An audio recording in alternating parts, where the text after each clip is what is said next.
Kali ini bertemu di Sapa Indonesia Malam, saudara. Ketegangan di Timur Tengah tak hanya bicara soal perang militer, namun telah meluas ke infrastruktur strategis dan teknologi global. Dalam perkembangan terbaru, Amerika Serikat melancarkan serangan ke salah satu simbol infrastruktur Iran. Jembatan B1 yang disebut sebagai jembatan tertinggi di Timur Tengah dan menjadi urat nadi distribusi logistik negara tersebut. Serangan ini disebut sebagai bagian dari upaya memutus jalur pasok militer Iran, namun meninggalkan korban jiwa dan kerusakan besar. Nah, di saat yang sama, Iran melontarkan ancaman baru yang tak kalah mengkhawatirkan. Korps Garda Revolusi Islam Iran menyatakan akan menargetkan perusahaan-perusahaan teknologi raksasa Amerika yang dianggap terlibat dalam operasi militer, termasuk dalam pengembangan teknologi dan kecerdasan buatan yang dipakai untuk menentukan target serangan. Lalu seberapa besar risiko eskalasi dari serangan dan ancaman ini? Akan kami bahas bersama Anda hari ini 3 April 2026. Saya Tifal Solesa. Dan saya Friska Clarissa. Inilah Sapa Indonesia Malam selengkapnya.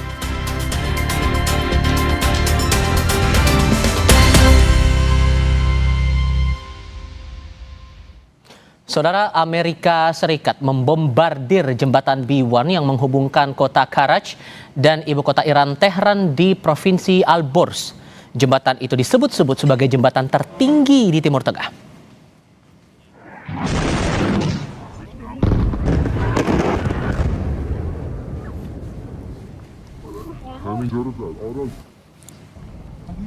Serangan Amerika terhadap jembatan B1 terekam kamera warga Iran yang tengah merayakan Hari Alam pada Kamis waktu setempat. Media pemerintah Iran melaporkan sedikitnya 8 orang meninggal dan 95 lainnya terluka akibat serangan itu. Jembatan B1 diresmikan tahun ini dan masih dalam tahap pembangunan.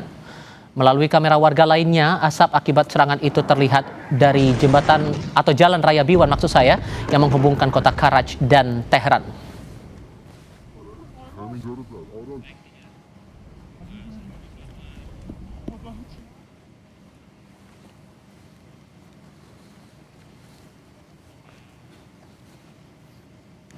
Presiden Amerika Serikat Donald Trump mengakui serangan terhadap jembatan B1 di Iran.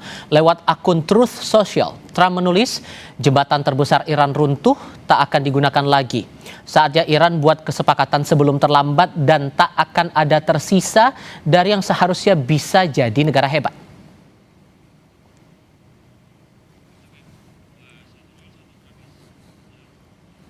Di lain pihak, Menteri Luar Negeri Iran Abbas Araghchi membalas Trump dengan mengatakan menyerang bangunan sipil termasuk jembatan yang belum selesai tak akan memaksa Iran menyerah.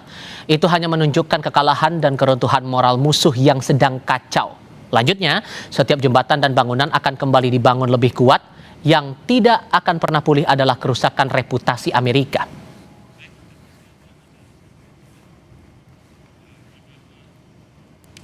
Sementara di Teheran Barat, AS menyerang 2 lokasi sebelum matahari terbenam Kamis lalu.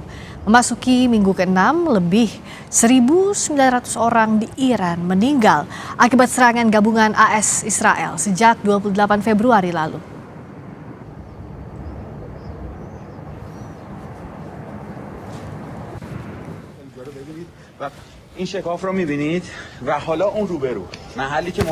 Pasca serangan, Bulan Sabit Merah merilis rekaman menunjukkan api dan asap membumbung di sejumlah titik di Teheran.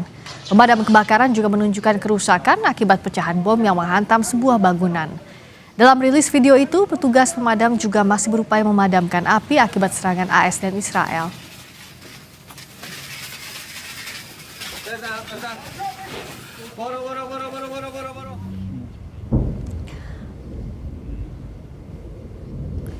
Rabu lalu, Amerika Serikat juga menyerang wilayah Barestan di Provinsi Isfahan, Iran Tengah. Sejumlah ledakan besar dan percikan bola api mengakibatkan kepulan asap membumbung di langit Isfahan. Sementara itu, Iran juga terus menyerang aset Amerika Serikat dan Israel di kawasan Teluk.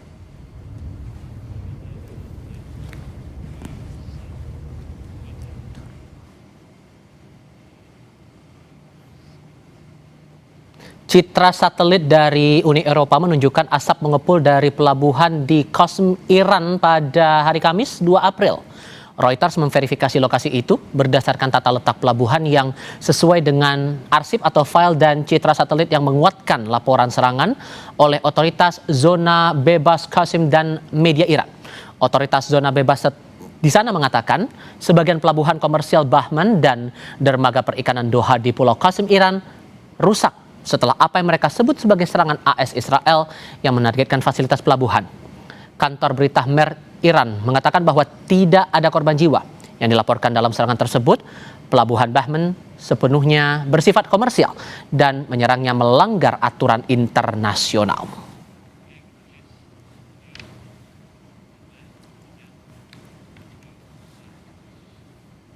Media pemerintah Iran pada hari Kamis menayangkan rekaman anggota Garda Revolusi Iran yang menempelkan pesan-pesan dalam sebuah tulisan pada rudal yang mereka siapkan untuk diluncurkan. Salah satu pesan tersebut sebagian berbunyi, "Terima kasih kepada semua orang termasuk warga Amerika sendiri yang mengutuk perang yang dilancarkan oleh presidennya Donald Trump." Rudal yang disiapkan Garda Revolusi Iran diluncurkan ke sejumlah fasilitas militer Amerika dan Israel.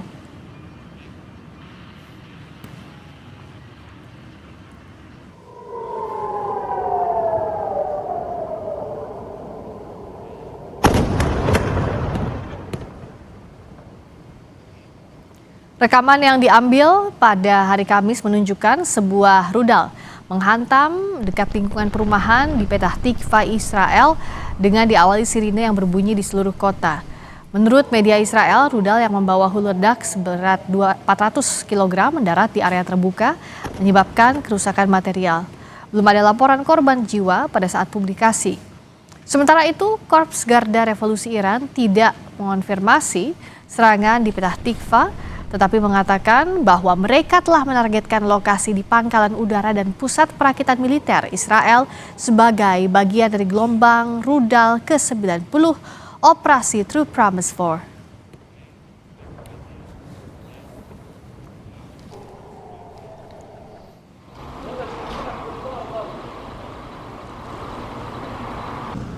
Sebuah bangunan di tempat tinggal wilayah Bi'ina, Israel juga dilaporkan rusak setelah pecahan rudal mendarat di dekat area itu.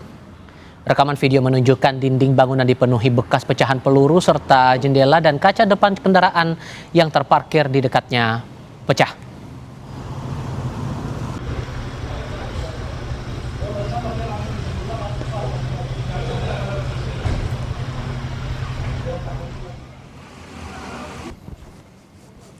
Warga di kota Naharia, Israel Utara juga jadi sasaran serangan Lebanon. Warga setempat menggambarkan momen ketika sebuah roket yang dilaporkan ditembakkan oleh Hezbollah menghantam pusat penitipan anak beberapa saat setelah mereka bergegas masuk ke tempat perlindungan. Kerusakan parah terlihat pada bangunan fisik, sebuah ruang kelas hancur dengan jendela pecah dan puing-puing berserakan di mana-mana. Laporan Israel menyebut setidaknya 2 lokasi tambahan terkena serangan dengan rumah dan bisnis rusak di seluruh wilayah itu. Hezbollah mengumumkan peningkatan besar dalam operasinya pada hari Rabu waktu setempat melancarkan serangan terhadap posisi militer Israel.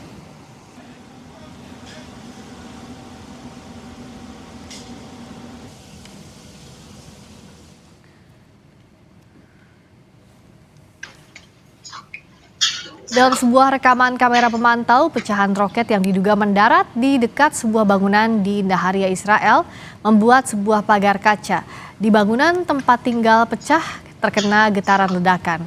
Setelah konflik semakin meluas, Hizbullah Lebanon mulai bergerak dan ikut meningkatkan serangan ke sejumlah fasilitas militer Israel.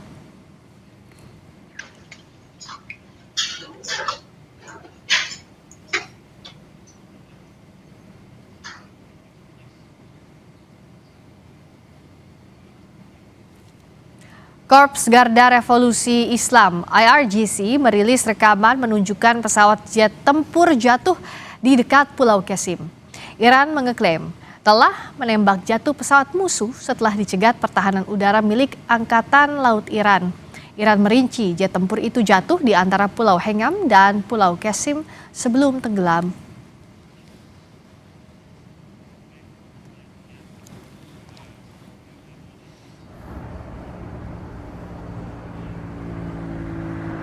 Iran menyebut serangan yang dilancarkan Amerika Serikat ataupun Israel terhadap fasilitas militer mereka tidak berdampak signifikan.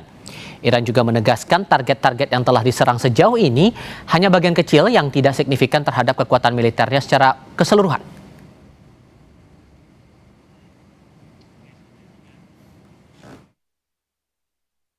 تصورتان هدف قرار داده اید ناچیز بوده و تولیدات راهبردی نظامی ما در نقاطی صورت میگیرد که به هیچ وجه از آن اطلاع ندارید و هیچ وقت دستتان نیز به آنها نخواهد رسید. زحمت شما را کم میکنیم مبنی بر اینکه موشک‌ها، پهپادها و تجهیزات راهبردی ما را نشمارید چون قطعاً به خطا میروید و به جایی نخواهید رسید. شما باید تاوان تجاوزی که آغاز کننده آن بودید را به ملت شرافتمند aziz wa musalman pas bedahid. Iran menyatakan tidak akan menerima gencatan senjata dengan Amerika Serikat dan Israel. Iran menyebut bakal menginginkan perang berakhir menyeluruh, bukan gencatan senjata. Dalam wawancara dengan Al Jazeera, Menteri Luar Negeri Iran Abbas Araghchi menyebut kesediaan Iran untuk terus berperang hingga akhir. Hal ini merespon pernyataan Presiden Amerika Serikat Donald Trump yang menyebut Presiden Iran menginginkan gencatan senjata. Namun Menlu Iran menegaskan bangsa Iran tidak akan bisa diancam dengan kekerasan. Ia bilang Iran sepenuhnya siap jika Amerika melancarkan serangan darat.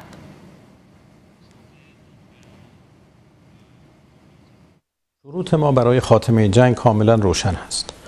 ما آتش بس رو نمیپذیریم بلکه به دنبال خاتمه کامل جنگ هستیم. نه تنها در ایران بلکه در کل منطقه.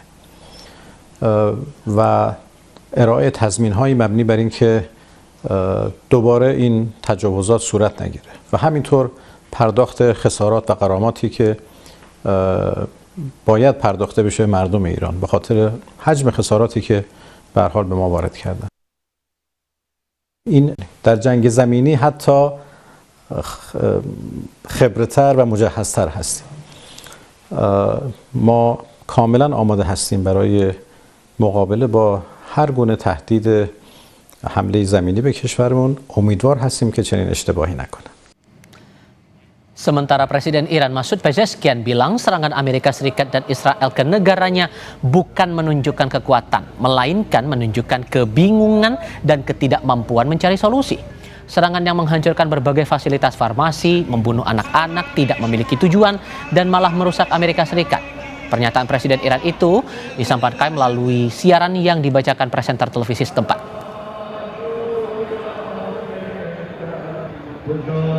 جمهور در این پیام تاکید کرد حمله آمریکا و رژیم صهیونی به زیرساخت‌های ایران نشانه قدرت نیست بلکه نشانه سردرگمی و ناتوانی در دستیابی به راه حل پایدار است. آقای پزشکیان در ادامه نوشت آیا قتل عام کودکان بیگناه، تخریب مراکز داروسازی برای سرطان و یا زیادگویی مبنی بر بمباران یک ملت و برگرداندن به عصر حجر منفعتی جز تخریب هرچه بیشتر تصویر جهانی آمریکا دارد؟ Presiden Amerika Serikat dalam pidato terbarunya menyebut telah menghancurkan berbagai situs nuklir Iran. Trump menyebut bakal terus menggempur Iran habis-habisan dalam 2 minggu ke depan. Menurutnya, jika Iran terlihat mengembangkan nuklir lagi, maka Amerika Serikat bakal menyerang lagi. Trump juga bilang telah menghancurkan kekuatan proksi Iran di kawasan.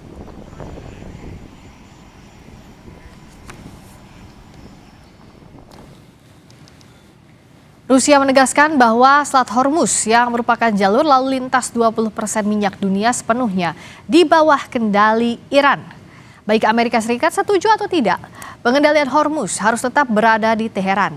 Hal ini disampaikan oleh juru bicara Kementerian Luar Negeri Rusia, Maria Zakharova. Ia bilang meskipun Amerika menentang dan memiliki kekuatan militer besar, realitanya Hormuz dikendalikan oleh Iran. Upaya mengubah kendali di Selat Hormuz harus melalui persetujuan dan konsultasi negara-negara lain dan bukan melalui kekuatan militer.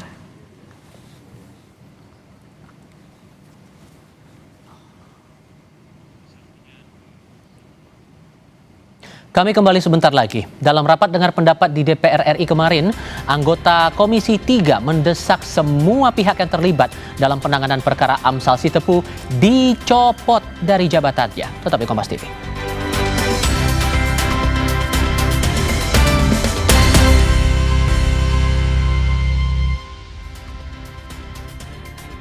Masih di Sapa Indonesia Malam, Komisi 3 DPR RI menggelar rapat dengar pendapat umum membahas penanganan perkara Amsal Kristi Sitepu bersama Kejaksaan Tinggi Sumatera Utara.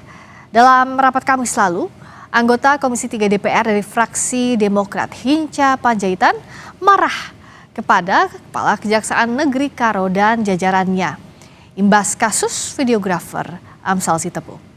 Hinca meminta semua yang terlibat dalam penanganan perkara Amsal dicopot dari jabatannya. Hinca juga menyoroti surat pengalihan penahanan yang dinilai provokatif dan bermuatan adu domba.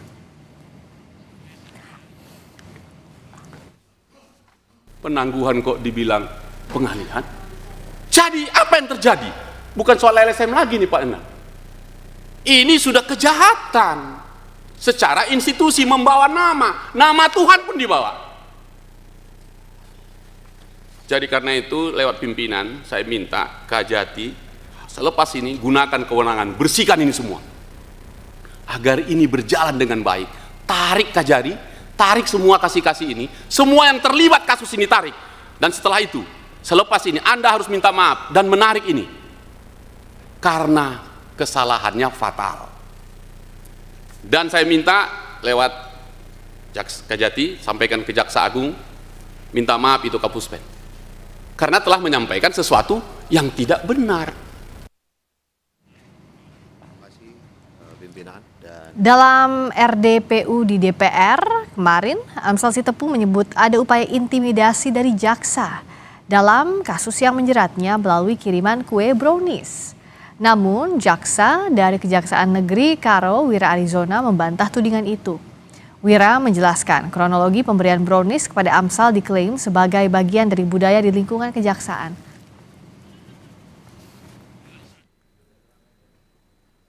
Dan terkait intimidasi lewat brownies coklat, itu terjadi di tanggal 1 Desember 2025. Kenapa saya sangat ingat, saya tulis semua kejadian-kejadian itu di buku ini Pak. Judul bukunya ini Cerita Orang Kalah. Dan di situ di tanggal 1 Desember 2025 itu yang mendatangi saya pada saat itu adalah Bapak Wira Arizona, memberikan saya sekotak brownies coklat itu dengan kalimat, "Udahlah Bang, gak usah ribut-ribut, ikutin aja harusnya. Ngapain Abang capek-capek pakai pengacara? Nanti kita bantu di tuntutan." Ada yang terganggu, kurang lebih seperti itu. Tapi saya di situ cuma tersenyum. Saya bilang enggak, saya akan terus melawan. Penyerahan itu tidak dari tangan saya, yaitu tangan dari staf saya, dan tidak ada omongan apa-apa Pak. Mohon izin, saya juga tidak ada niat apapun. Kami hanya murni mengedepankan rasa kemanusiaan. Dari tahun 2024, ini sudah menjadi budaya kami Pak, di Tanah Karo Pak. Pak Amsal kan mengulangi lagi, kok kemarin kan waktu video call menyampaikan ada narasi yang mengatakan ikuti saja alurnya dan lain sebagainya itu Pak Wira. Siap, itu tidak ada Bapak, saya sampaikan Pak. Tidak ada ya? Tidak ada Bapak. Nanti tinggal Pak Amsal ini. Siap. Oke. Kepala Kejaksaan Negeri Karo dan Keraja Guguk menjelaskan sejumlah pertimbangan pihaknya menetapkan Amsal Sitepu sebagai tersangka dugaan korupsi pembuatan video profil desa di Kabupaten Karo. Dalam momen rapat dengar pendapat umum di DPR kemarin, Kajari Karo meminta maaf atas penahanan Amsal.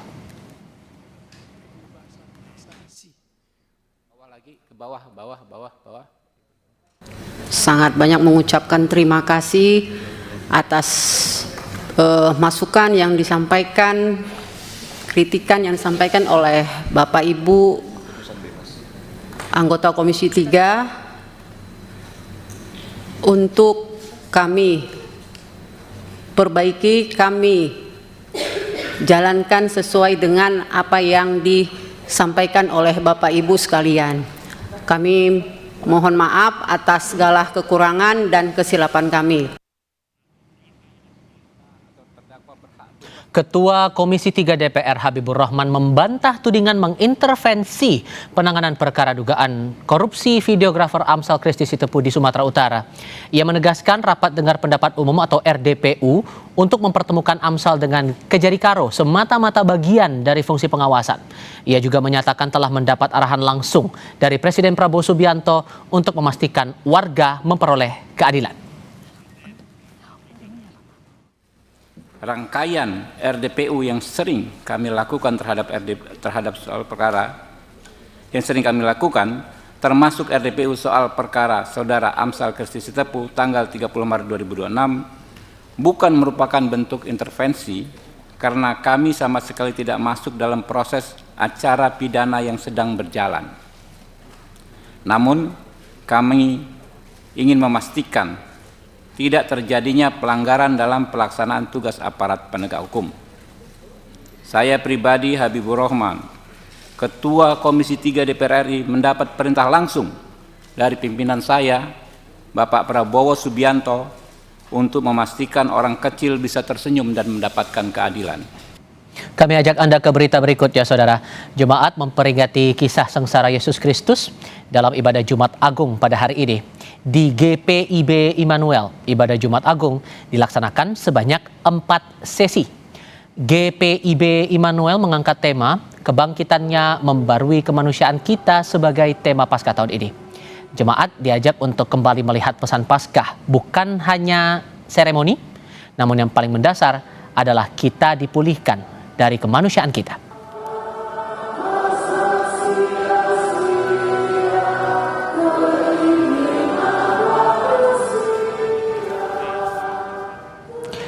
Misa Jumat Agung juga berlangsung di Gereja Katedral Jakarta. Untuk melihat jalannya misa kali ini, kita akan bergabung dengan jurnalis Kompas TV, Jona Hamonangan bersama juru kamera Feriska Immanuel. Gambarkan kepada kami untuk nuansa yang terlihat sejauh ini dalam ibadah atau misa yang berlangsung di Gereja Katedral, Jona.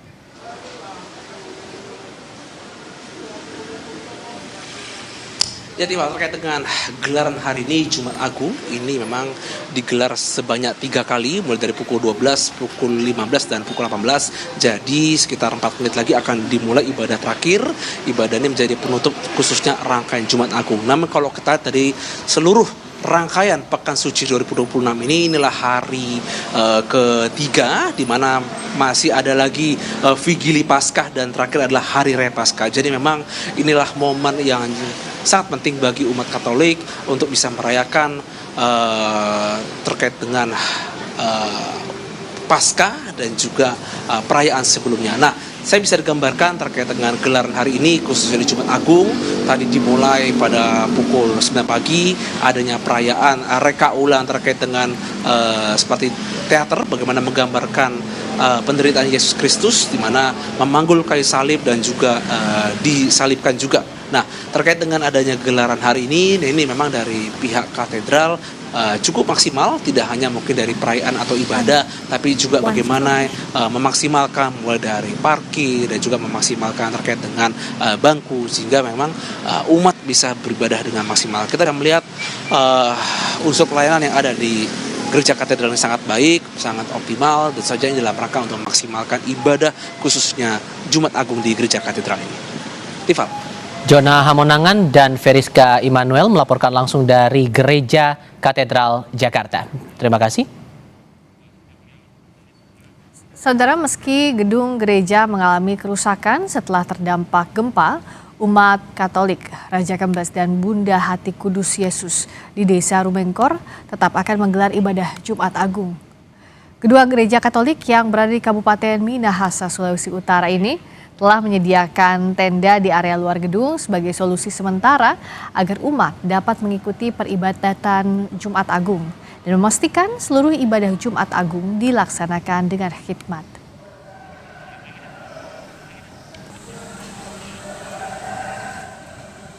Kepala BNPB Suharyanto meninjau langsung dampak gempa magnitudo 7,6 di Manado, Sulawesi Utara. BNPB bilang status bencana di sana tanggap darurat. Suharyanto meninjau langsung lokasi terdampak gempa di Gedung Konisario Manado. Suharyanto meminta seluruh pihak baik TNI, Polri, BPBD, dan BMKG terus memonitor kondisi di lapangan terus-menerus. Langkah ini diperlukan untuk memastikan seluruh masyarakat tetap aman setelah peristiwa gempa bermagnitudo 7,4 dan 401 gempa susulan.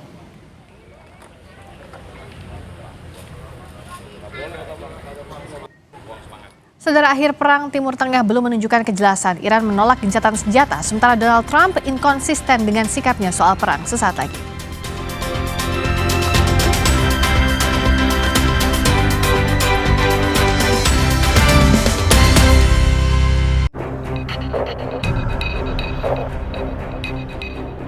Perang kian memanas di Timur Tengah.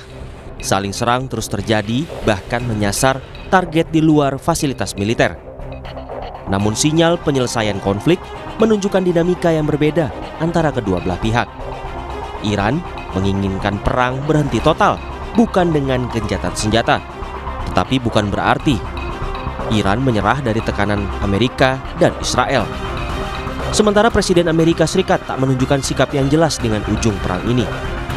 Donald Trump bilang ia akan mengakhiri perang ini, tetapi di saat yang sama menambah kekuatan menuju Timur Tengah. Lalu, bagaimana penyelesaian yang diinginkan kedua pihak?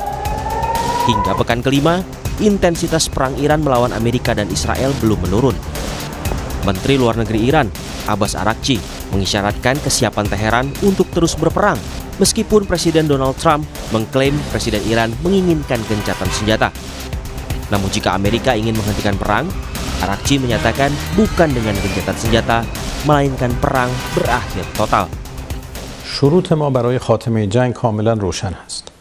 ما آتش بس رو نمیپذیریم، بلکه به دنبال خاتمه کامل جنگ هستیم، نه تنها در ایران بلکه در کل منطقه.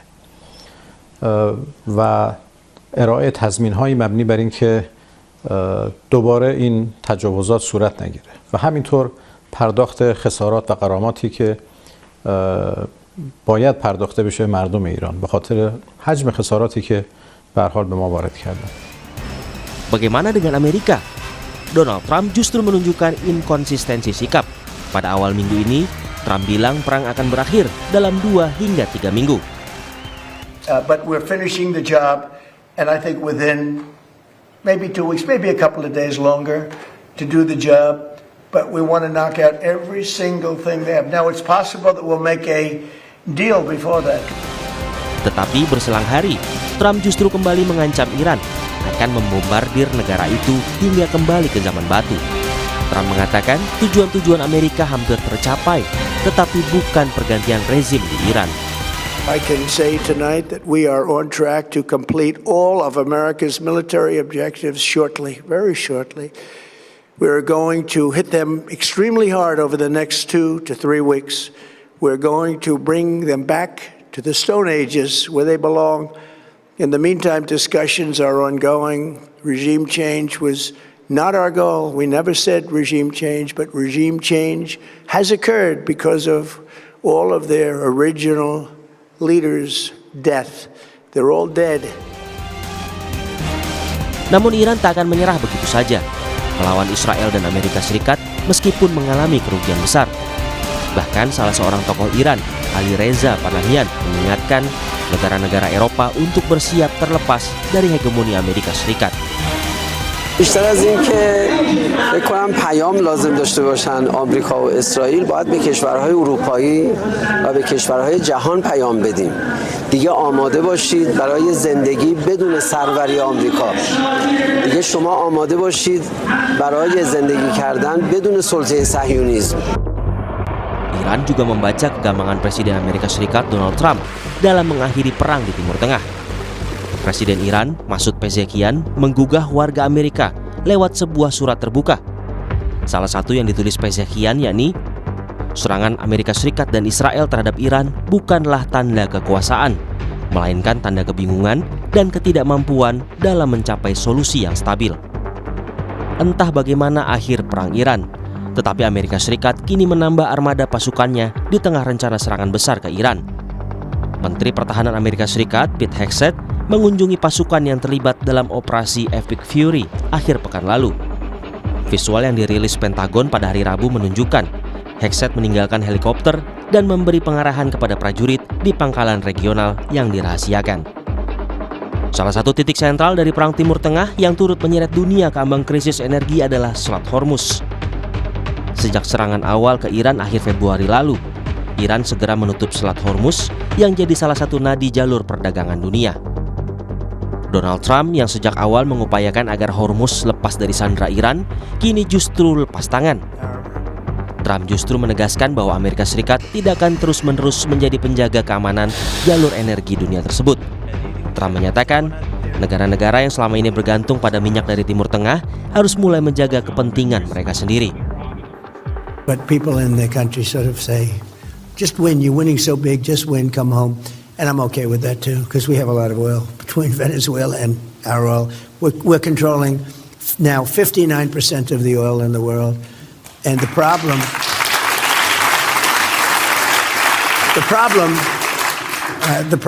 that we have is we really don't need any more oil. It'd be nice to take it, but we don't need it.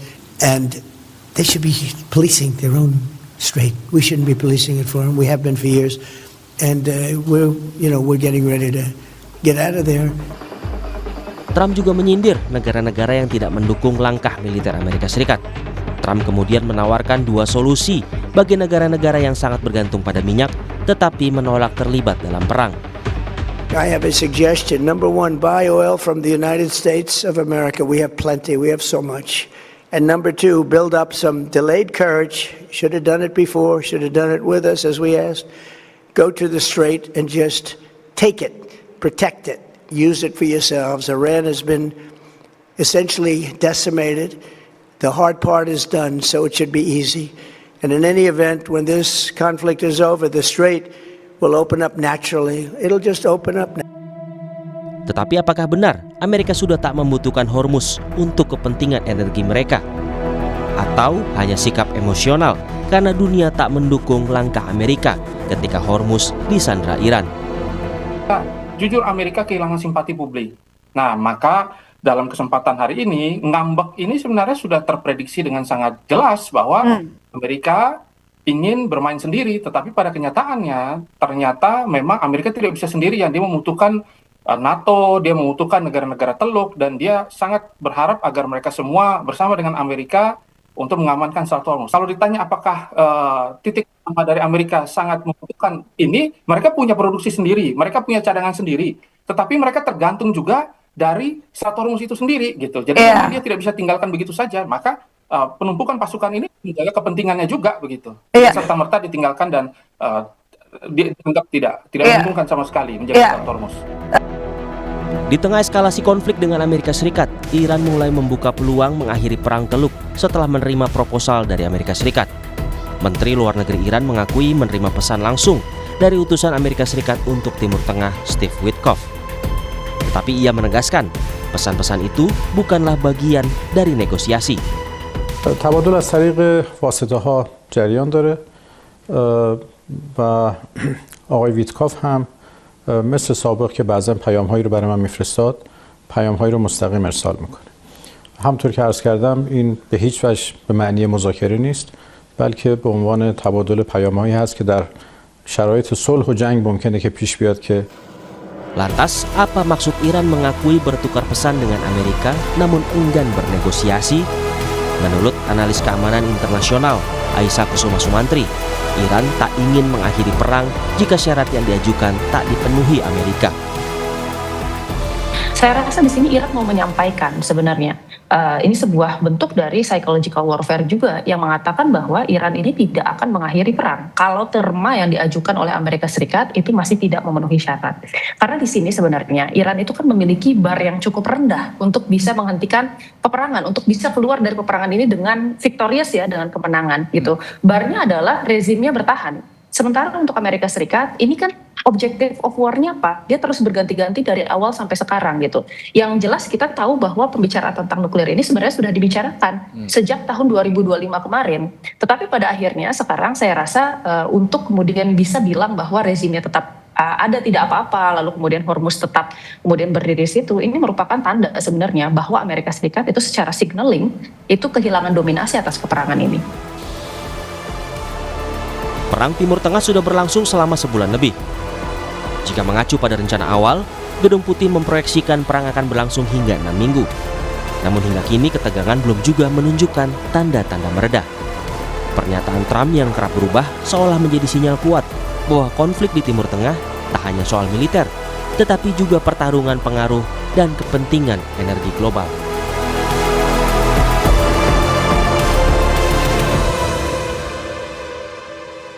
Duta Besar Iran untuk Indonesia, Muhammad Boroujerdi, bertemu sejumlah tokoh Islam Indonesia di kediaman mantan Ketua Umum Pimpinan Pusat Muhammadiyah, Din Syamsuddin, di Cilandak, Jakarta Selatan, Jumat pagi. Pertemuan ini sebagai tanda terima kasih atas dukungan tokoh Islam di Indonesia kepada Iran yang tengah melawan agresi Amerika Serikat dan Israel. Pertemuan juga dihadiri sejumlah tokoh Islam berbagai kelompok termasuk MUI. Selain menyampaikan terima kasih, Boroujerdi juga mengajak mengampanyekan perdamaian. Din Syamsuddin juga menyampaikan agresi Amerika Serikat Israel terhadap Iran yang berlangsung lebih dari 1 bulan sebagai tindakan yang tak dapat dibenarkan baik dari segi politik maupun hukum internasional. Din juga berharap perang segera berakhir dan bangsa Iran kembali bangkit. Serangan Amerika Serikat dan Israel atas Iran itu tidak memiliki alasan yang dapat dibenarkan, unjustified action dari segi politik internasional dan hukum internasional. Ini segera berlalu dan Iran, bangsa Iran, umat Islam di Iran bangkit untuk terus-menerus bersama-sama membangkitkan peradaban Islam. Presiden Amerika Serikat Donald Trump mengancam akan mengembalikan Iran ke zaman batu. Di sisi lain, Iran menyebut ancaman Trump hanya omong kosong. Kita bahas usai jeda.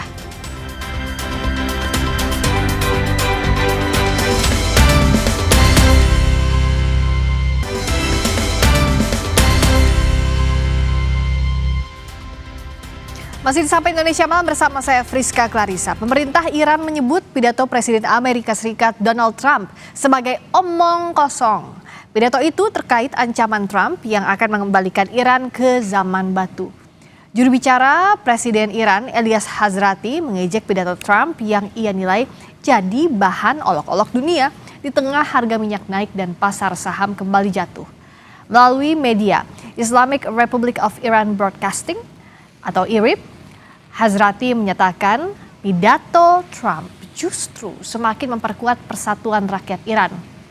Ia menambahkan kemampuan rudal Iran semakin kuat, infrastruktur tetap utuh, dan tetap mempertahankan kendali atas Selat Hormuz. ترامپ قطعا افتاده به پرت پلا گفتن. سخنرانی دیشبش رو که فکر میکردن مهمترین سخنرانی است که یک رئیس جمهور در وسط جنگ میخواد انجام بده، در دنیا به سخره گرفتن. بازارهای مالی دوباره به سخره گرفتن، دوباره قیمت نفت رفت بالا، بازارهای بورس دوباره صعود کردن. علاوه بر اینها توان موشکی ما روز به روز قوی‌تر با انبارهای مختلفی که در جای مختلف ما داریم قدرتمندتر، در مورد غنیسازی و مواد غنیسازی همچنان محفوظتر. بنادر ما همینجوری هست. Sebelumnya, Presiden Amerika Serikat Donald Trump mengancam akan membombardir Iran hingga negara itu kembali ke zaman batu. Dalam pidatonya di Gedung Putih, Trump mengatakan perang melawan Iran hampir selesai dengan tujuan-tujuan Amerika hampir tercapai.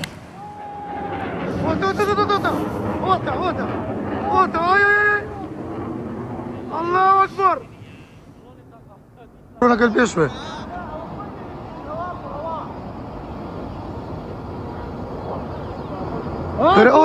I can say tonight that we are on track to complete all of America's military objectives shortly, very shortly. We're going to hit them extremely hard over the next 2 to 3 weeks. We're going to bring them back to the Stone Ages where they belong. In the meantime, discussions are ongoing. Regime change was not our goal. We never said regime change, but regime change has occurred because of all of their original leaders' death. They're all dead. Akankah serangan Amerika Serikat sesuai dengan pernyataan Trump yang menyebut akan kembalikan Iran ke zaman batu di tengah Iran menyatakan kemampuan rudalnya semakin kuat? Kita bahas bersama dengan dosen hubungan internasional Universitas Padjadjaran, Teguh Reza Shah. Selamat malam Pak Reza. Selamat malam, salam dari Bandung. Salam dari Jakarta untuk Bandung. Dan kita masih membahas ya, sudah sebulan lebih tapi masih membahas soal perang Amerika Serikat Israel versus Iran. Kalau dengan kondisi saat ini Pak Reza, sebenarnya sudah sejauh apa sih sisa kemampuan Amerika Serikat untuk menghadapi Iran? Karena tampaknya Iran juga tak gentar melawan Amerika. Kalau saya perhatikan ya Iran masih sangat percaya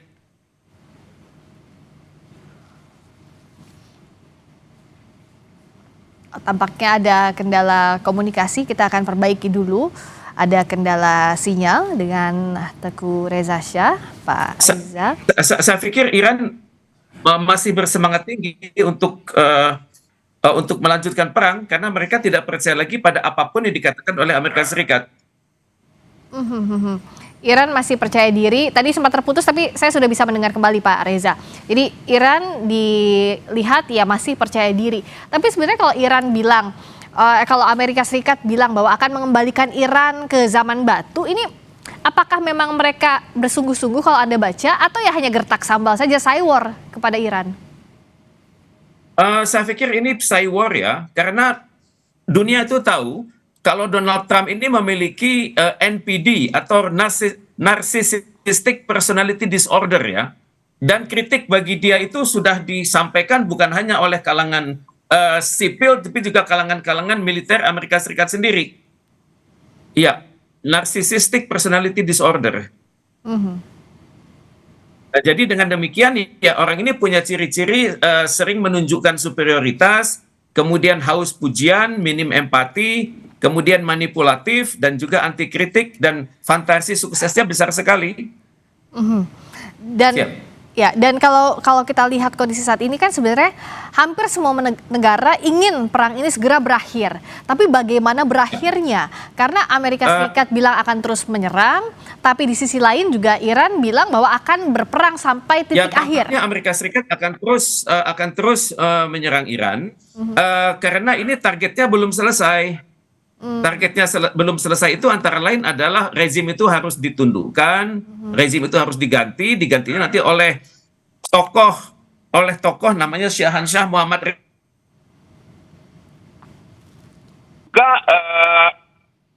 Tokoh yang terpilih nantinya ke depan itu adalah orang yang pro dengan Amerika Serikat, pro Uni Eropa dan pro Israel. Jadi untuk itu ya Amerika Serikat tampaknya akan tetap terus mengganggu Iran, dan untuk itu ya Iran selama ini sudah siap.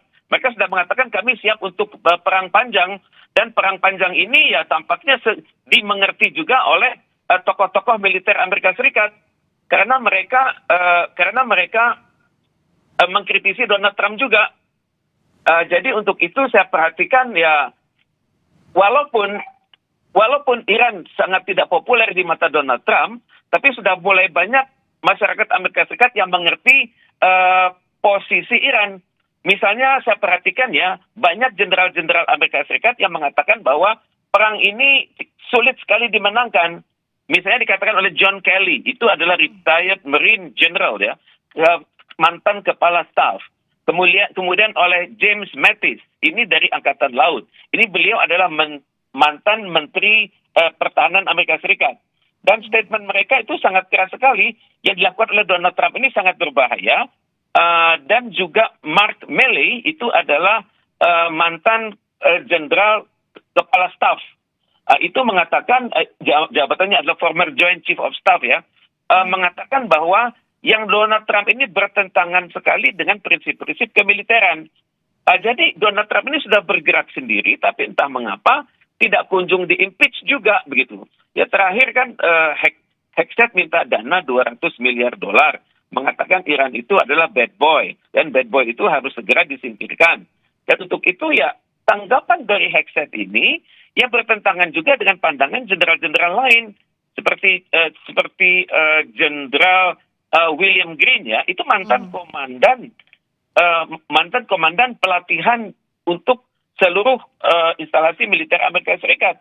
Dia mengatakan apa yang dituduhkan oleh apa yang dijalankan oleh Donald Trump, yang dijalankan oleh Hegseth itu adalah perbuatan kriminal begitu.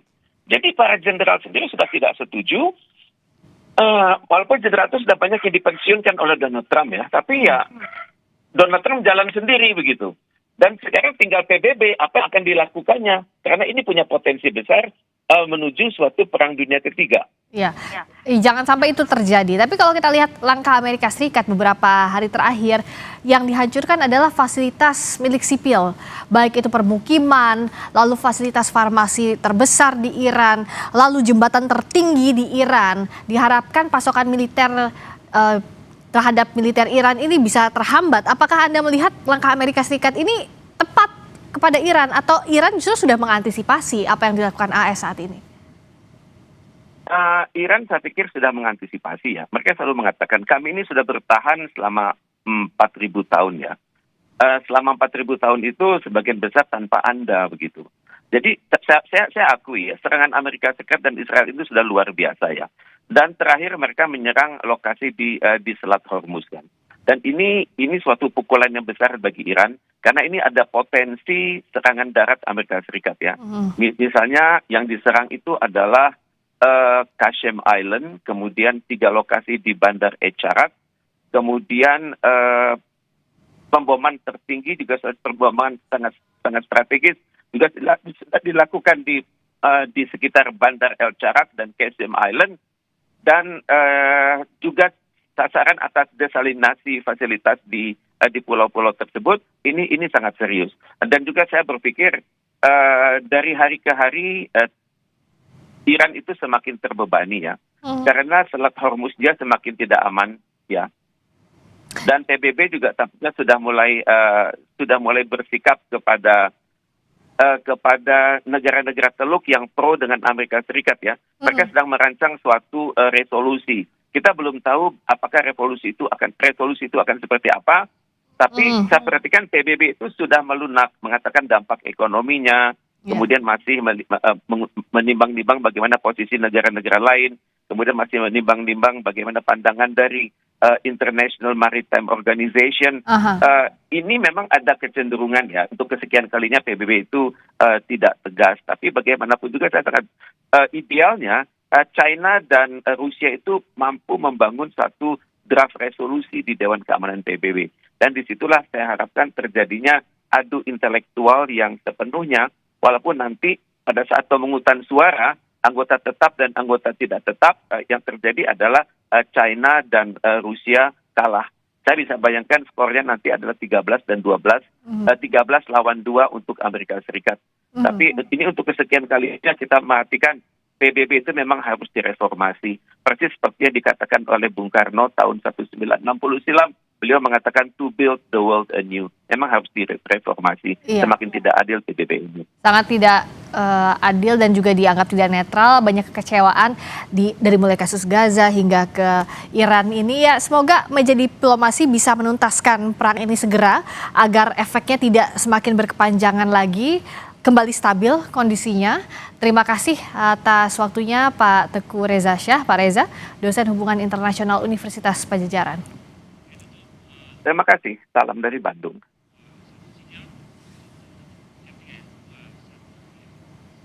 Berikutnya saudara, kami kembali dengan informasi Iran mengancam akan menyerang perusahaan-perusahaan teknologi asal Amerika Serikat yang dianggap terlibat dalam operasi militer dan sistem perang berbasis teknologi.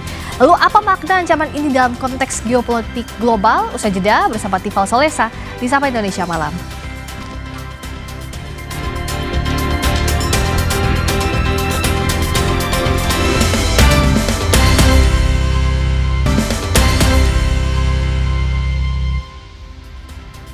Kita ke diskusi berikutnya di Sapa Indonesia Malam. Saudara, Korps Garda Revolusi Iran melancarkan gelombang serangan besar ke-90 dan 91 dengan target militer Amerika Serikat di kawasan Teluk, termasuk pangkalan udara dan fasilitas teknologi.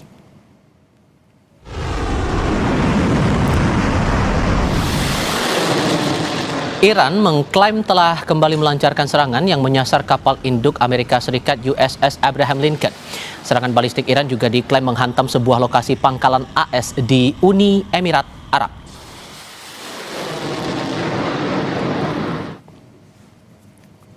Juru bicara Markas Besar Pusat Khatam Al-Anbiya memberikan ancaman kepada Amerika Serikat bahwa Iran akan menyerang 18 perusahaan teknologi raksasa AS yang berada di Timur Tengah. Iran bahkan meminta karyawan perusahaan itu segera meninggalkan tempat tinggal atau tempat kerja mereka demi keselamatan, termasuk warga yang tinggal di sekitar fasilitas perusahaan tersebut untuk segera melakukan evakuasi. Dalam pernyataannya, Iran menyebut perusahaan teknologi informasi, komunikasi, dan kecerdasan buatan asal Amerika Serikat sebagai elemen utama dalam merancang dan melacak target serangan terhadap Iran sehingga dianggap sebagai target sah dalam konflik yang sedang berlangsung. صورت عملی شدن تهدیدات آمریکا در خصوص نیروگاه‌های ایران بلافاصله اقدامات تنبیهی انجام خواهد شد. همه نیروگاه‌های برق، زیرساخت‌های انرژی و فناوری اطلاعات رژیم صهیونیستی و شرکت‌های مشابه در منطقه که سهامدار آمریکایی دارند به طور کامل تخریب خواهند. Presiden Amerika Serikat Donald Trump tidak menganggap ancaman Iran terhadap perusahaan teknologi AS di Timur Tengah dengan serius. Ia menyebut bahwa Iran tidak punya banyak hal lagi yang bisa diancam sehingga Trump menganggap hal itu bukan hal penting. You made a statement. What did they threaten him with? I don't know. Tell me, how did they threaten him? You don't even know what the threat was. What was the threat? I haven't heard it. What was the threat? Did they say they're going to blow him up? They're going to hit him? You know what they're not going to do? They're not going to hit him with a nuclear weapon. Is it something you're concerned about, sir? No. Iran's IRGC issues a warning that they will target 18 U.S. technology companies if the U.S. continues targeted assassinations of Iranian leaders beginning on April 1st. Those companies included NVIDIA, Apple, Microsoft. Most of those people are dead already. Iran secara terbuka mengancam akan menyerang perusahaan-perusahaan teknologi asal Amerika Serikat yang dianggap terlibat dalam operasi militer dan sistem perang berbasis teknologi. Sejumlah nama besar seperti Google, Apple, Microsoft hingga Nvidia masuk dalam daftar target. Bahkan Iran menyebut mereka sebagai target sah dan meminta pegawai untuk meninggalkan kantor di kawasan Timur Tengah. Langkah ini menandai pergeseran besar dalam konflik modern saat perusahaan teknologi sipil kini masuk dalam area perang baik secara fisik maupun siber. Lalu apa makna ancaman ini dalam konteks geopolitik global? Apakah dunia sedang memasuki era perang baru saat data dan teknologi menjadi senjata utama? Sudah hadir bersama kami untuk diskusi dalam Sapa Indonesia Malam kali ini. Di studio sudah bergabung bersama kami Tia Mariatul, dosen hubungan internasional dari BINUS University, dan Alphonse Tanujaya, pakar keamanan siber. Bapak Ibu sekalian, selamat malam, apa kabar? Selamat malam. Terima kasih sudah datang ke studio Kompas TV untuk kita diskusikan lagi soal ini. Ancaman dari Iran akan menyerang perusahaan teknologi, Mas Alphonse, ini nada-nadanya Anda menangkap serius dan seberapa kuat sesungguhnya data-data itu jadi target berikutnya? Ini cukup serius dan sudah terjadi kan. Jadi dua pusat data center AWS di Timur Tengah menjadi korban serangan dan otomatis itu menimbulkan kekacauan. Jadi kalau di beberapa negara Timur Tengah kedaulatan datanya sangat kuat sehingga data-data penting itu tidak boleh ditaruh di luar negaranya. Nah, kalau data center diserang artinya data center lumpuh, lalu layanan-layanan yang berkaitan dengan data center itu akan terganggu. Contohnya apa? Layanan bank terganggu. Kenapa? Data center down, di bom, dia nggak bisa jalan. Lalu ada data center backupnya dibom juga di satu lokasi yang berbeda tetapi di negara yang sama. Nah, hal ini yang akan menimbulkan satu kekacauan walaupun ada redundancy, ada backup lokasi, tetapi itu mempertimbangkan kalau kesalahan teknis, bukan mempertimbangkan kondisi perang. Oke. Kalau kondisi perang sengaja diserang yang dua-duanya. Jadi kasihan juga yang terikat pada kedaulatan data itu, mereka pengen mengamankan keluar negeri ke negara lain, nggak boleh diikat oleh aturan negaranya. Data orang lokal harus taruh di data center lokal gitu loh. Jadi sekarang mereka sedang kebingungan. Sehingga konsekuensinya, ini gambaran secara umumnya, konsekuensinya kalau itu terjadi, data backup itu dipindahkan ke negara lain, hal apa yang mungkin bakal terasa nanti secara umum, secara global ke masyarakat langsung? secara hukum kalau data dipindahkan mereka melanggar hukum, tapi mungkin itu diperbolehkan. Tetapi dampaknya terhadap kita adalah jika data center di Middle East 1, Middle East 2 itu down, otomatis hyperscaler ini Amazon, Google dan yang lainnya akan cari yang backupnya, redundannya kemana? Larinya mungkin ke India, ke Singapura yang diincar. Nah kalau misalnya larinya ke Singapura, ada AI, ada data center, lalu Indonesia kan backbone-nya ke Singapura juga kan. Nah jadi mesti bagi-bagilah. Jadi cepat atau lambat akan terasa. Akses akan lambat.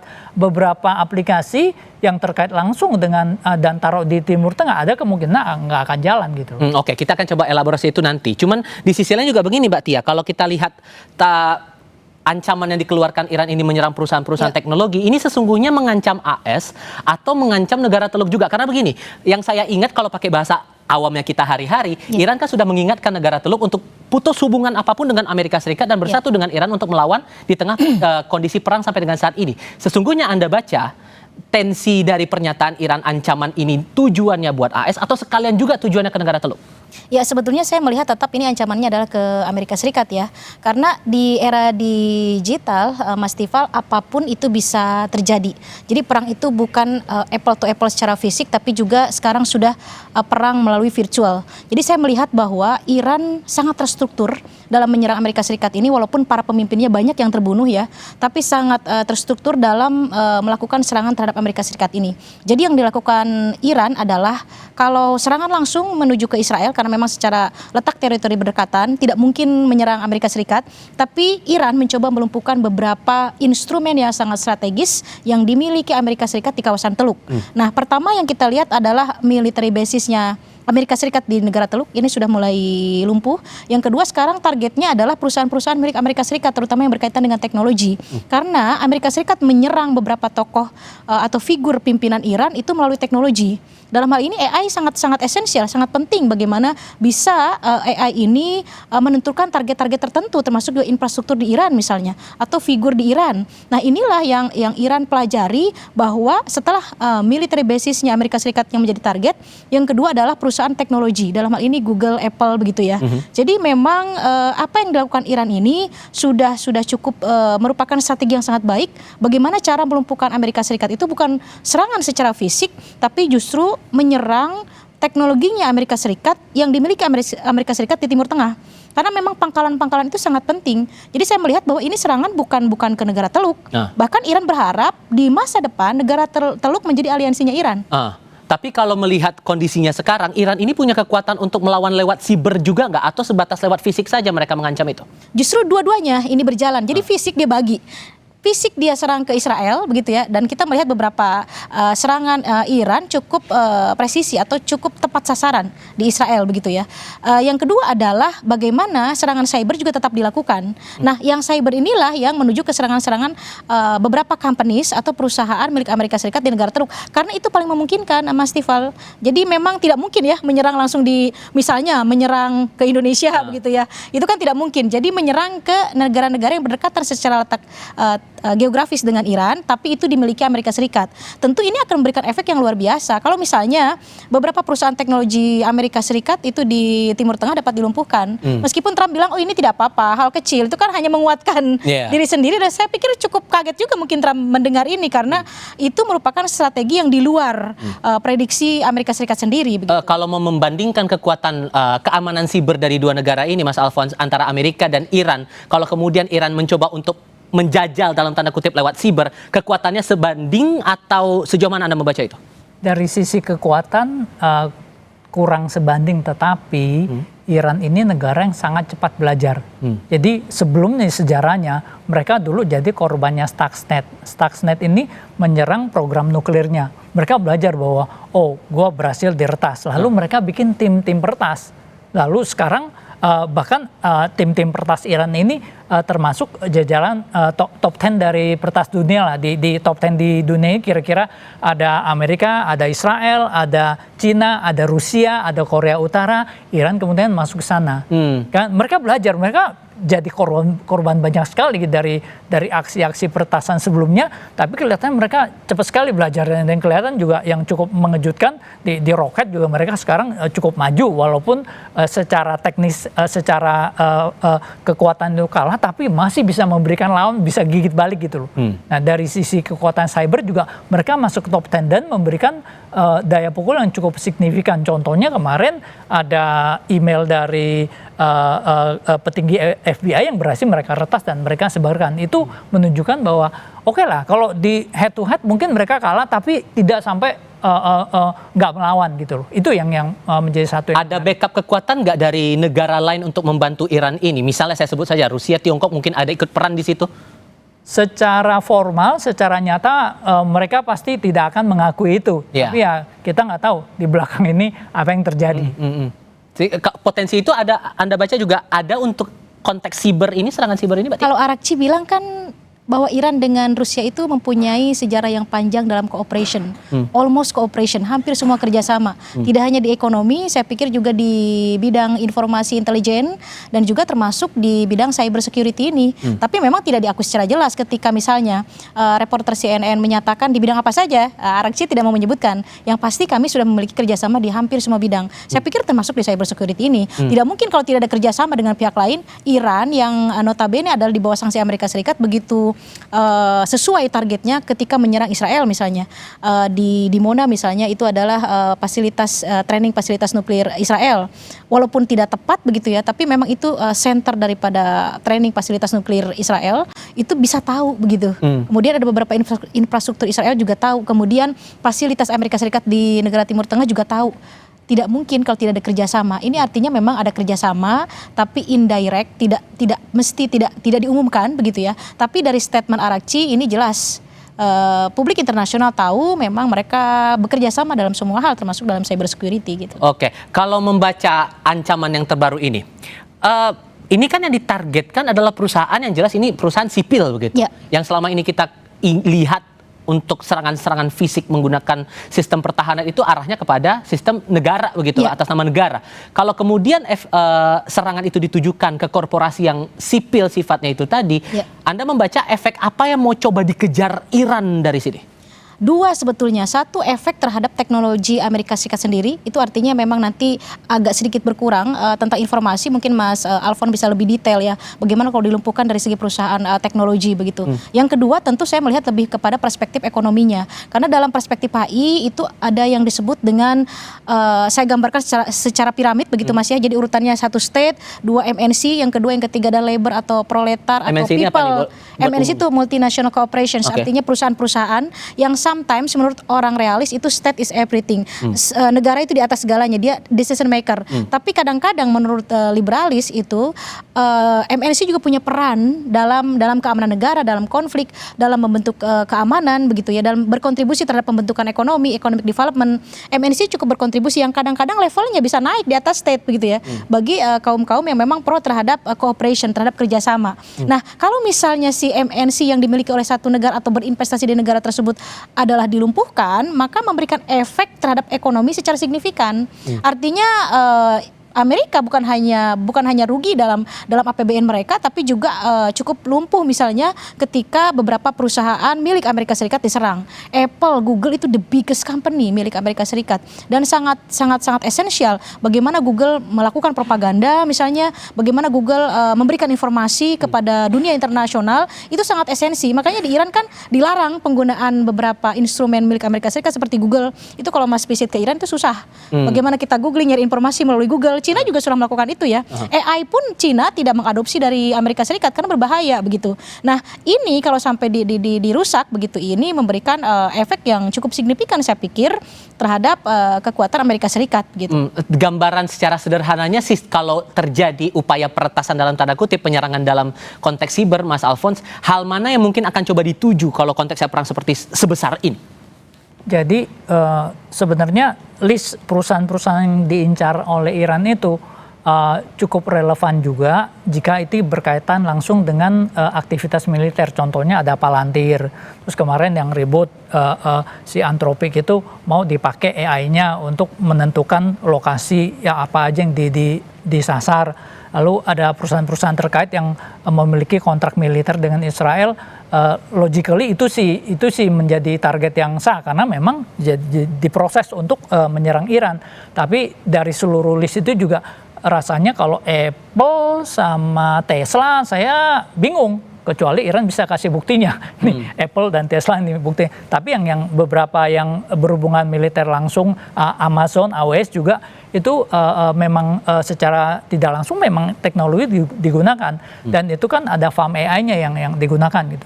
Jadi hal-hal itu yang perlu menjadi satu perhatian juga. Nah, bagi Indonesia ini sebenarnya menjadi satu wake up call gitu loh, bahwa kita nih belum ke AI sama sekali dan kita sangat tergantung ke Singapura. Jadi kalau misalnya di-cut di Singapura, internet kita setengah mati. Kemudian kedaulatan data kita juga sebenarnya ada aturan bahwa kedaulatan data di sini harus taruh di Indonesia, khususnya yang bank gitu.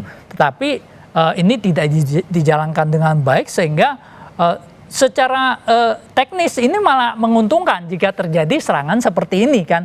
Data kita bisa taruh tempat lain, tetapi secara teknis investasi data center di Indonesia ini merugikan. Kenapa? Karena data kita taruh di tempat lain. Jadi nggak ada investasi masuk. Itu mungkin bisa menjadi pembelajaran bagi kita. Tapi kalau untuk konteksnya serangan yang dilakukan Iran yang niatnya ini entah itu fisik ataupun serangan siber lewat peretasan dan semacamnya itu, efeknya sama atau ada yang lebih besar dampak negatifnya dari dua jenis serangan itu, fisik maupun digital itu?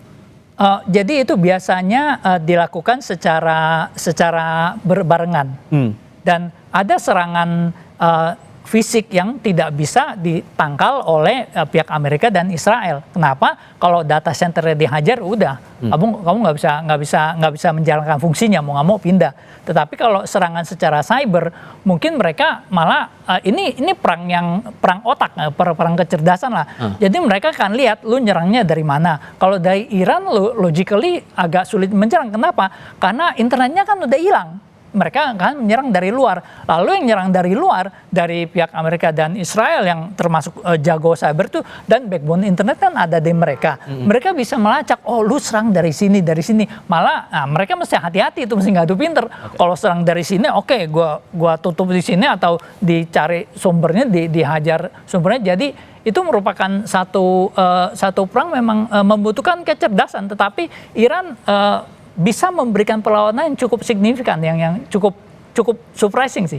Oke, dengan Selat Hormuz ditutup, dibatasi lah bahasanya, ini sudah dampaknya skalanya sudah sangat luas Mbak Tia secara ekonomi. Kalau kemudian ada upaya penyerangan perusahaan teknologi oleh Iran ini, maka seperti yang Mas Alfons sudah sampaikan, ini jadi wake up call buat kita. Hal apa yang harus jadi wanti-wanti buat negara kita ke depannya? Tapi jawabnya nanti, kita jeda dulu. Tetap di Kompas TV.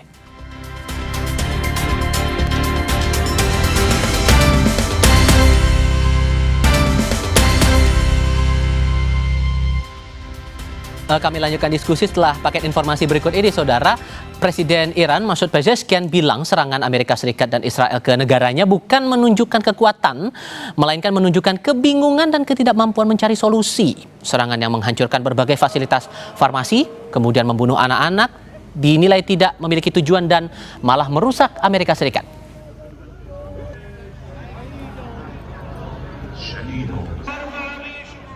Iran juga menyebut serangan yang dilancarkan Amerika Serikat maupun Israel terhadap fasilitas militer mereka tidak berdampak signifikan.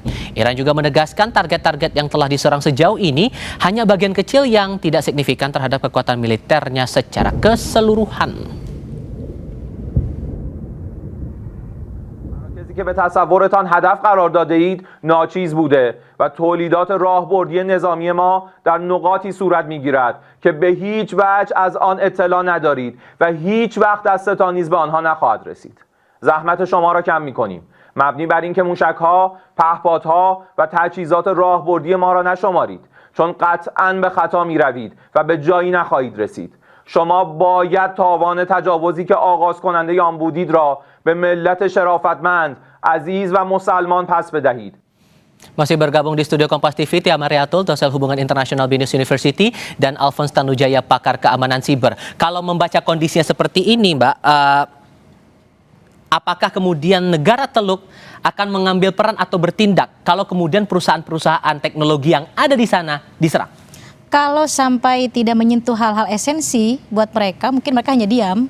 Karena sebetulnya negara-negara Teluk ini kan tidak memiliki kekuatan seperti Iran, tidak mempunyai kapabilitas membuat misalnya rudal, tidak bisa. Selama ini mengandalkan pangkalan militer Amerika Serikat untuk protection, untuk melindungi mereka begitu ya. Jadi memang kurang begitu menarik sebenarnya untuk masalah investasi negara Teluk ini. Dia hanya memiliki kemampuan resource, memiliki gas dan oil yang cukup signifikan. Jadi dia hanya bisa misalnya menjual resource-nya ke negara-negara seperti Amerika Serikat begitu. Jadi ada mutualisme antara Amerika Serikat dengan negara Teluk. You misalnya protect negara kita dari serangan musuh, kemudian kita beli senjata dan Amerika Serikat mengambil resource-nya. Seperti itu begitu ya. Jadi ada mutualisme di antara Amerika Serikat dengan negara Teluk. Nah, dengan kondisi seperti ini seharusnya memang negara-negara company-company yang memang perusahaan besar sudah saatnya mereview saya pikir untuk full investasi di negara-negara Teluk. Bisa misalnya mengalihkan investasi mereka di negara-negara lain misalnya untuk menjaga hal-hal seperti ini. Misal? Karena Timur Tengah itu disebutnya adalah kawasan yang tidak pernah tidur, Mas Tifal. Artinya tidak pernah tidur, mungkin saat ini, mungkin nanti akan ada end di war, akan selesai perang ini, tapi akan timbul lagi permasalahan yang lain. Itulah kenapa Timur Tengah disebut negara yang tidak pernah tidur, karena resource itu tadi. Jadi artinya memang kapabilitas negara-negara Teluk hanya di resource. Jadi sebaiknya negara-negara besar yang memiliki kapabilitas teknologi harus memikirkan atau mereview ulang untuk berinvestasi di negara lain. Misalnya kenapa tidak memikirkan mereka untuk berinvestasi di Southeast Asia? Di negara-negara Asia Tenggara misalnya, di Indonesia misalnya, ini cukup negara yang cukup besar, the biggest market in Southeast Asia. Kenapa tidak dicoba, malah kita di reject ya. Waktu Apple kunjungan ke sini malah kita di reject. Coba kalau misalnya investasi di sini, siapa yang akan menyerang kita? Apalagi kita mampu membranding bahwa kita negara non-blok yang tidak terafiliasi dengan manapun. Ini cukup secure saya pikir untuk beberapa perusahaan besar yang akan investasi di kita. Yang ada mereka digoyangkan oleh isu corruption case misalnya, oleh ketidakmampuan, oleh pungli dan lain sebagainya. Sebetulnya itu bisa diselesaikan, bisa dihilangkan oleh pemerintahan kita kalau memang mereka serius untuk melakukan investasi di kita begitu. Sehingga kalau konteksnya ke pertanyaan saya tadi, action dari negara Teluk kalau kemudian serangan itu terjadi, ini kan masalahnya zona-zona mereka. Mungkin proyeksinya kalau itu terjadi, mungkin kita hanya akan melihat ya kecaman-kecaman seperti yang beberapa waktu lalu pernah dilayangkan juga seperti Uni Emirat Arab semacam itu, atau mungkin ada tindakan lain yang akan diambil negara Teluk kalau kemudian itu terjadi. Kecaman, Mas Tifal, hanya kecaman. Apa yang mau mereka lakukan? Mau menyerang balik Iran? It's impossible. Memang Saudi Arabia dengan Iran tidak mempunyai hubungan diplomatik cukup lama. Ketika 2019 Cina mencoba menjadi mediator di situ dan berhasil. Itu pun karena Cina melakukan investasi, lagi-lagi kembalinya ke ekonomi. Jadi kalau ditanya ekonomi dulu, politik dulu, kita tidak bisa menyebutkan politik dulu lah, ekonomi dulu, tidak bisa. Berkaitan dua-duanya. Jadi ketika Cina melakukan investasi di Saudi Arabia, misalnya dalam hal Huawei, itu kan perusahaan milik Cina begitu ya. Saudi cukup longgar dengan catatan, ada catatannya, tidak ada makan siang gratis. Anda bisa mempunyai hubungan diplomatik dengan Iran karena Cina kan cukup dekat dengan Iran. Akhirnya Saudi Arabia di bawah MBS available untuk membuka hubungan diplomatik dengan Iran dengan mediator Cina begitu. Nah, Cina melakukan ini untuk mencegah hegemoni Amerika Serikat yang berlebihan di Timur Tengah. Jadi ini bisa dimainkan begitu ya dalam hal bisnis, itu bisa bermain dalam politik begitu. Jadi artinya ya sudah saatnya mungkin negara-negara besar juga tidak fokus hanya berinvestasi di negara-negara aliansi Amerika Serikat, tapi harus bisa seperti Saudi Arabia finally bisa accept atau menerima investasi dari Huawei dari Cina. Atau Cina juga tidak ke Iran saja atau ke Asia Tenggara saja, tapi dia juga berinvestasi di negara-negara Teluk begitu. Kenapa tidak dilakukan hal sama? Perusahaan-perusahaan Amerika ada peluang. Gimana ada peluang bagi Indonesia. Jadi Indonesia ini memiliki hubungan yang erat dengan negara Teluk, sama-sama mayoritas Muslim. Ya, ideologi. Dan negara Teluk itu punya dana yang banyak, pusat AI banyak sekali di sana. Tetapi jika terjadi hal seperti hari ini, mereka kan jadi gelagapan. Datanya nggak bisa jalan, aplikasi nggak bisa jalan. Nah, negara Teluk itu ada, Indosat itu dimiliki oleh Qatar juga. Nah, jadi kita bisa menawarkan kepada negara-negara Teluk yang uangnya banyak sekali itu untuk memberikan backup data center di sini gitu loh. Nah, jadi kita bisa tawarkan, oke, kamu ke negara lain kan kamu mungkin nggak ini, kita sama-sama negara Islam, ya kan, lalu kamu bisa lakukan ini gitu loh. Nah hal itu mungkin menjadi salah satu pertimbangan. Mungkin pemerintah perlulah mulai melakukan pendekatan ke negara Teluk. Oke, why don't you put your data center backup in Indonesia? We are very stable, nggak ada yang mau ngeroket kita di sini, dan kita nggak suka cari musuh gitu loh. Nah, saya pikir itu menjadi satu peluang menarik sih. Oke, masing-masing singkat saja untuk setiap para narasumber. Kalau Anda melihat ya, kalau terjadi ancaman seperti tadi, serangan dilakukan oleh Iran kepada perusahaan teknologi, hal apa yang rasanya harus diwanti-wanti, efek apa yang harus diwanti-wanti oleh masyarakat kita? Karena Anda sudah sempat menyebut tadi sebagai wake up call di sini.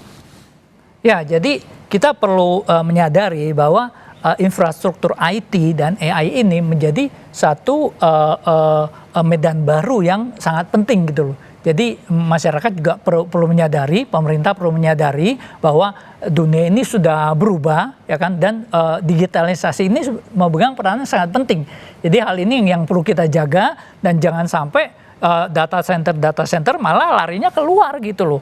Pemerintah perlu sangat serius untuk memperhatikan hal ini. Kita malah sekarang tergantung sekali dengan Singapura. Kalau bisa kita punya beberapa backbone utama, jangan sampai Singapura terganggu, ya kan, lalu kita gelagapan, internet kita akan technically akan mati gitu loh. Kita perlu ada banyak backbone cadangan. Hal itu yang perlu menjadi perhatian pemerintah. Kalau bisa malah kita tandem dengan Singapura. Kita nggak mungkin ngalahin Singapura. Tandem dengan Singapura di Batam atau di mana. Jadi ada pusat data center lainnya, dan pelan-pelan kita bisa menyerap. Oke, Mbak Tia, untuk kekuatan AI dari masing-masing negara, Iran dan Amerika Serikat, kalau konteks teknologi, imbang nggak tuh? Enggak. Tentu jauh lah, itu tentu Amerika Serikat stronger than Iran, sudah pasti itu. Hanya saja kan itu tadi seperti Mas Alfonso bilang bahwa Iran mempunyai kapabilitas untuk itu. Permasalahannya kan ini hanya persoalan uang. Iran di bawah sanksi ekonomi tidak bisa mengembangkan kapabilitasnya dalam hal teknologi dan lain sebagainya. Jadi tertahan begitu. Andai sanksi ekonomi dibuka, itu bisa juga dia terus mengejar ketertinggalannya. Tapi kalau data berdasarkan hari ini jauh. Baik. Amerika Serikat lebih baik dari Iran, tapi mungkin dalam perspektif hubungan internasional sudah saatnya Indonesia juga memikirkan tentang teknologi. Baik. Jadi jangan sibuk dengan foreign policy yang tidak jelas begitu ya. Kita harus kuat di dalam negeri. Oke, Mbak Tia, Mas Alfons, terima kasih banyak sudah mau datang ke studio dan berdiskusi bersama kami kali ini. Sehat selalu semuanya, selamat malam. Dan saudara, kami akan lanjutkan informasi lain untuk Anda usai jeda. Kami akan mengajak Anda menikmati kuliner khas Sunda, nasi liwet, dan gurame terbang yang bisa jadi rekomendasi libur akhir pekan Anda. Tetap di Kompas TV.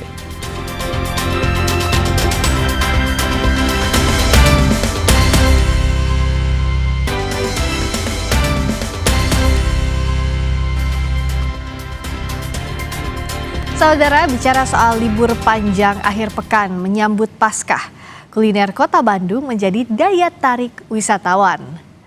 Sarapan di salah satu lontong kari legendaris di kawasan Kebon Karet, Kota Bandung yang sudah berdiri sejak tahun 1966 ini menjadi pilihan wisatawan menikmati kuliner. Meski tempatnya sederhana, lontong kari ini selalu ramai dipadati wisatawan yang berlibur ke Kota Kembang. Ini dulu kita dikasih tahu temen asli sini, dikasih taunya di sini katanya paling enak di sini gitu. Jadi kebetulan ada sama orang tua jadi dibawa ke sini. Iya. Tapi setelah nyobain gimana nih Mas? Ya enak, enak. Itu baru satu menu. Karena kalau liburan nih nggak lengkap rasanya kalau tidak wisata kuliner. Di momen libur panjang akhir pekan kali ini, kami juga mengajak Anda untuk menyantap nasi liwet khas Sunda yang dipadukan dengan gurame goreng terbang. Udah kebayang tuh nikmatnya gimana tuh, asin peda serta pisang sambal stroberi. Itu betulan. Coba kita lihat liputan dari jurnalis Kompas TV Vida Alatas dari Reza Pratama dari Bandung, Jawa Barat berikut ini. Kota Bandung, kota kuliner. Cuacanya mendukung membuat makanan apapun rasanya enak kalau dimakan saat berlibur di sini. Nah, meskipun tentunya kuliner kekinian menjamur di Kota Bandung, tapi belum afdol rasanya kalau liburan ke Bandung tanpa menyantap. Tada! Ini dia kuliner khas Sunda. Makanya saya ajak Anda ke sini saudara. Ini adalah tempat spesialis nasi liwet legend yang sudah ada sejak tahun 2006.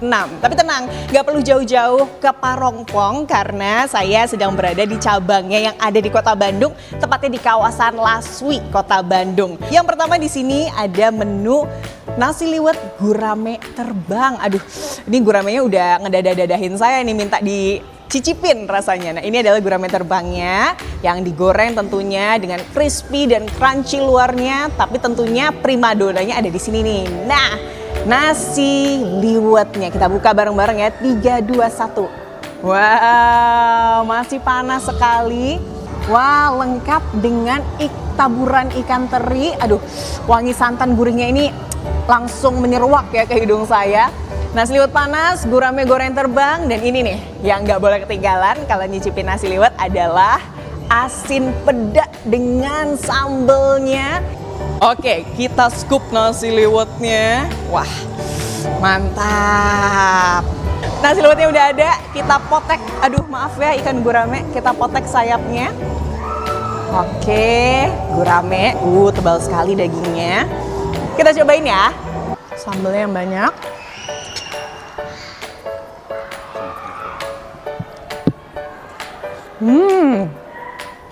Nasi liwetnya panas, sambelnya sehah, ditambah dengan gurame yang dagingnya kandel atau tebel ya kalau bahasa Indonesianya, tapi luarnya garing, mantap sekali. Nah, saya juga penasaran nih untuk cobain dessertnya. Ada pisang goreng yang dimakannya pakai sambal stroberi. Kira-kira gimana ya rasanya? Kita langsung cobain aja ya. Kita ambil, wow, cocol ke sambelnya, mantap. Bismillahirrahmanirrahim.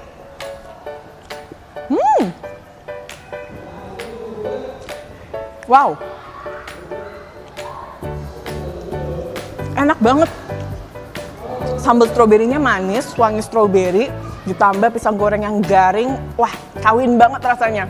Aduh, saya kayaknya nggak sabar untuk lanjutin makan. Jadi kalau Anda berkunjung ke Bandung, pastikan ya untuk makan masakan khas Sunda di sini, di kawasan Laswi, di Kota Bandung. Dari Bandung, Jawa Barat, Fida Alatas, Reza Pratama melaporkan. Saya lanjut makan dulu. Sesaat lagi di Sapa Indonesia Malam, Amerika Serikat membombardir jembatan B1 yang menghubungkan kota Karaj dan ibu kota Iran, Teheran, di Provinsi Alborz.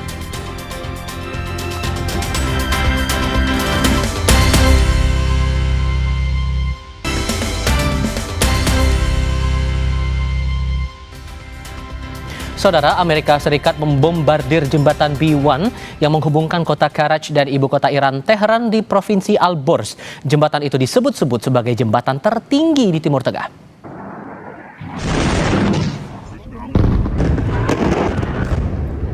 Serangan Amerika terhadap jembatan B1 terekam kamera warga Iran yang tengah merayakan Hari Alam pada Kamis waktu setempat.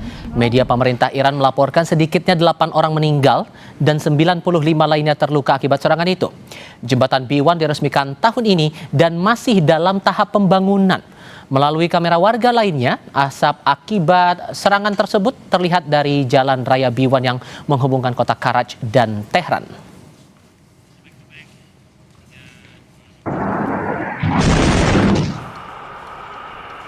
Perusahaan konstruksi jalan tol Iran mengungkap jembatan B1 murni infrastruktur sipil.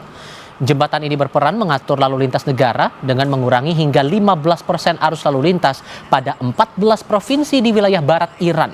Pihak perusahaan jalan tol menambahkan infrastruktur ini sama sekali tidak menggunakan peralatan militer. متاسفانه جزو زیرساخت‌های مردم بود. اثر بسیار مهمی در ترافیک کشور داشت. حدود 14%، 15% از ترافیک کل کشور رو که در محور غرب و 14 تا استان غربی ما هستش کاهش میداد. می‌بینید که ما هیچ گونه مصارف و استفاده نظامی مطلق نداشتیم علیرغم ادعایی که اینجا شده. AS dan Israel juga menyerang area Bandara Mashhad di timur laut Iran pada Kamis lalu. Media Iran, Mer News Agency melaporkan asap tebal terlihat setelah serangan udara menyebabkan tangki BBM terbakar di dekat Bandara Mashhad.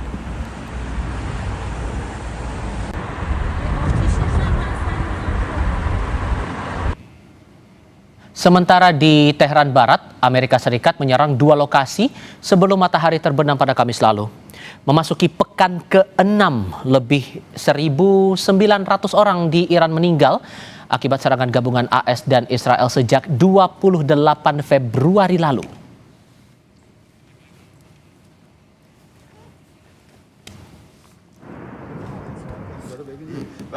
این شکاف رو می‌بینید و حالا اون روبرو محلی که مورد اصابت قرار گرفته و این چیزی که Pasca serangan, Bulan Sabit Merah merilis rekaman yang menunjukkan api dan asap membumbung di sejumlah titik di Teheran. Pemadam kebakaran juga menunjukkan kerusakan akibat pecahan bom yang menghantam sebuah bangunan. Dalam rilis video itu, petugas pemadam juga masih berupaya memadamkan api akibat serangan Amerika Serikat dan Israel.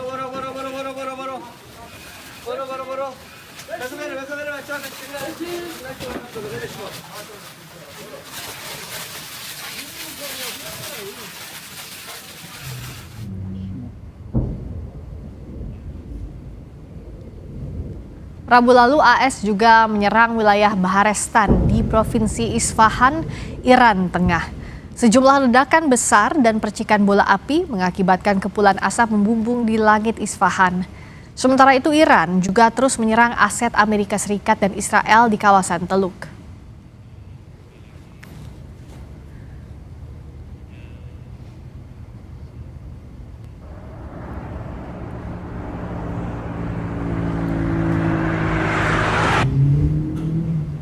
Iran menyebut serangan yang dilancarkan Amerika Serikat ataupun Israel terhadap fasilitas militer mereka tidak berdampak signifikan. Iran juga menegaskan bahwa target-target yang telah diserang sejauh ini hanyalah bagian kecil yang tidak signifikan terhadap kekuatan militernya secara keseluruhan. که به تصورتان هدف قرار داده اید ناچیز بوده و تولیدات راهبردی نظامی ما در نقاطی صورت میگیرد که به هیچ وجه از آن اطلاع ندارید و هیچ وقت دستتان نیز به آنها نخواهد رسید. زحمت شما را کم میکنیم مبنی بر اینکه موشک‌ها، پهپادها و تجهیزات راهبردی ما را نشمارید چون قطعاً به خطا میروید و به جایی نخواهید رسید. شما باید تاوان تجاوزی که آغاز کننده آن بودید را به ملت شرافتمند، عزیز و مسلمان پس بدهید. Iran menyatakan tidak akan menerima gencatan senjata dengan Amerika Serikat dan Israel. Iran bilang bakal menginginkan perang berakhir menyeluruh, bukan gencatan senjata. Dalam wawancara dengan Al Jazeera, Menteri Luar Negeri Iran Abbas Araghchi menyebut kesediaan Iran untuk terus berperang hingga akhir. Hal ini merespons pernyataan Presiden Amerika Serikat Donald Trump yang menyebut Presiden Iran menginginkan gencatan senjata. Namun, Menlu Iran menegaskan bangsa Iran tidak akan bisa diancam dengan kekerasan. Ia menyebut Iran sepenuhnya siap jika Amerika Serikat melancarkan serangan darat. ما برای خاتمه جنگ کاملا روشن است. ما آتش بس رو نمیپذیریم بلکه به دنبال خاتمه کامل جنگ هستیم. نه تنها در ایران بلکه در کل منطقه. و ارائه تضمین‌های مبنی بر اینکه دوباره این تجاوزات صورت نگیره و همینطور پرداخت خسارات و غراماتی که باید پرداخته بشه مردم ایران به خاطر حجم خساراتی که به هر حال به ما وارد کردن. این در جنگ زمینی حتی خبرتر و مجهزتر هستیم. ما کاملا آماده هستیم برای مقابله با هر گونه تهدید حمله زمینی به کشورمون. امیدوار هستیم که چنین اشتباهی نکنه. Saudara, terima kasih Anda telah menyaksikan Sapa Indonesia Malam. Perbarui terus informasi Anda di Kompas TV dengan 3 botol air mineral 700 ml yang setara dengan 2 liter air untuk 1 hari penuh kesejukan. Saya Friska Clarissa. Dan saya Tifal Solesa. Besok hari Sabtu jadi selamat menyambut akhir pekan. Selamat malam dan sampai jumpa lagi.